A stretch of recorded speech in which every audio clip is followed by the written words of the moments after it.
Yo, what up everyone? Thank you for clicking on this video, and if you're already here and if you're not subscribed, please press the subscribe button, press the like if you like what we are doing here.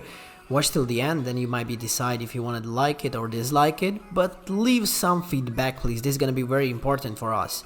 Anyway, today is the new day and the new review coming. We worked a lot on this one and we actually waited a lot for this one. After a year of the Stadia exclusivity, Orcs Must Die 3 arrives finally on PC and consoles.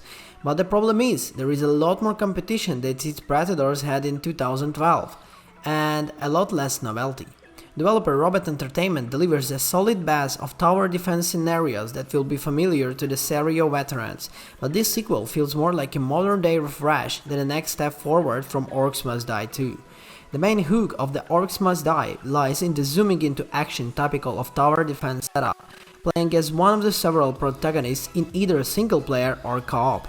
Players use crossbows, firearms and a magic to repel the galloping hordes as they are marching mindlessly forward.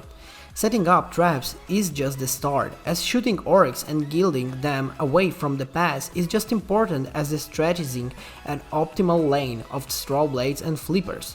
The levels ramp up quickly, as do the variety in the deadly enemies that can take out perfect setups.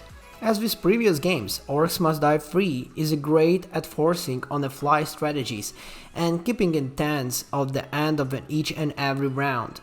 Hitting headshots on approaching enemies while wall traps and spike speeds activates make you satisfying gameplay, although the overall presentation feels less than a premium for the name goes back so many years.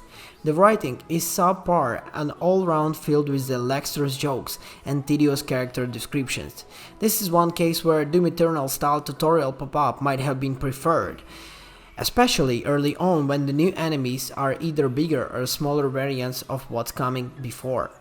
There is even less guidance to the traps, which mostly all return from the previous games. Orcs Must Die seems to have perfect for the players that are getting into, but some of included gadgets aren't intuitive and could have used more introduction. The add-ons included with the new release of the Orcs Must Die 3 do improve the game quite a bit from its initial Stadia version. In addition to an entire second campaign, there is a Scrambles mode that adds roguelike elements to the proceedings. Enemies ramp up in a difficulty between the levels and players can combat with the random boons, eventually whether due to the crushing tide of orcs or particularly unfair debuff. The orcs saying protagonist will die and lose all their progress, starting the cycle anew. While this doesn't feel as gimmicky as the war scenarios, this side activity feels like it has a lot of untapped potential. A whole game that adds replayability to the included endless mode via to the ton of random elements like a true contender for a sequel.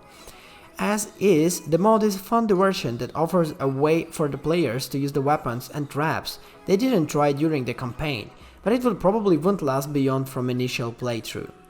So let's sum it up. Orcs Must Die 3 feels like a known quantity from the moment it loads up.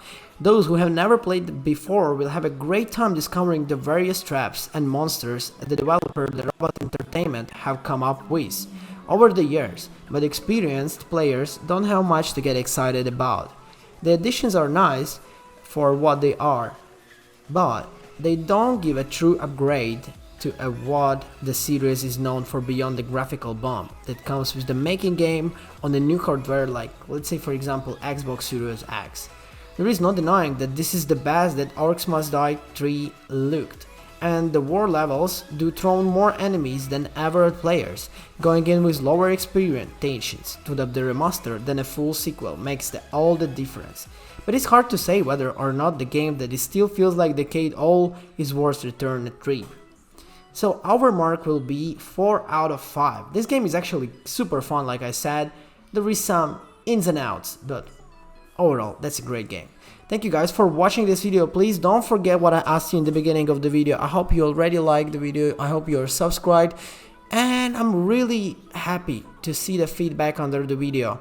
Guys, also please, we have a birthday of our video editor next week. So this is gonna be very cool if you're gonna leave something cool for him in the comments, like birthday wishes. And in return, we're gonna do some giveaway maybe next week. Let's see, who knows? Who knows?